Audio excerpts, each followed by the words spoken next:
दुपारी ना मला पुरणपोळीच्या जेवणाचं आमंत्रण होतं, त्यासाठी मला जायचं होतं. तर चला मग तोपर्यंत मी इकडे ना सकाळ सकाळी सगळ्यासाठी इथं इडली बनवून घेतली. हे इडलीचं बॅटर मी कालच तयार करून ठेवलं होतं. मग सकाळी सगळ्यांना असं इडलीचा नाश्ता दिला आणि मी जायला निघाले. मी तर सुरुवातीला बसने जाणार म्हणून बस स्टॉपवरती गेले आणि तिथं हा वाईमध्ये असलेल्या लघु कुंभमेळ्याचं पोस्टर लागलेलं होतं. बराच वेळ बस स्टॉपवरती थांबले पण बस काही येईना. खूप कंटाळा आला. मग म्हटलं यांना कॉल केला आणि म्हटलं तुम्हीच चला मला सोडायला, म्हणून ते आले. आम्ही दोघं गाडीवरून निघालो होतो. पण रस्त्याचं बऱ्यापैकी काम झालं असलं तरी सुद्धा ना खूप ट्रॅफिक जाम होतं. रस्त्याचं काम अजून सुद्धा काही ठिकाणी झालेलं नाही आणि कसं यावर्षी उन्हाळा भरपूर असल्यामुळे पाचगणी महाबळेश्वरला टुरिस्टवाल्यांची संख्या सुद्धा खूप वाढलेली आहे आणि मी जिथं सवासीन म्हणून जेवायला जाणार होते तिथं अजून काही त्यांची तयारी झालेलीच नव्हती.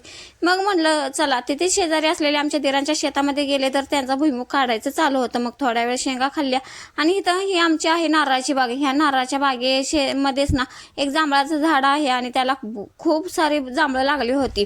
पण ती जांभळं काढायची कशी याचा विचार करत होतो. मग काहीतरी आयडिया करून ना ती जांभळं काढायला यांनी सुरुवात केली आणि इथं असलेले हे देशी गाईचं वासरू सारखा माझा पदर ओढत होतं.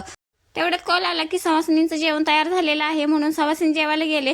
तिथून बाहेर पडते तोपर्यंत असं पावसाचं वातावरण तयार झालेलं होतं. मग म्हटलं चला सुरुवातीला लगेच आपला कांदा झाकून घेतला पाहिजे म्हणून आम्ही कांदा झाकण्यासाठी गेलो आणि तेवढ्यात मोठ्या पावसाला सुरुवात झाली. मी सुरुवातीला तिथं नारळाच्या झाडाखाली छत्री घेऊन बसले होते पण पाऊस काय केला थांबेना. मग म्हटलं चला घरी गेलं पाहिजे. घरी आलो तर असा मोठा जोरात पाऊस सुरू झाला होता.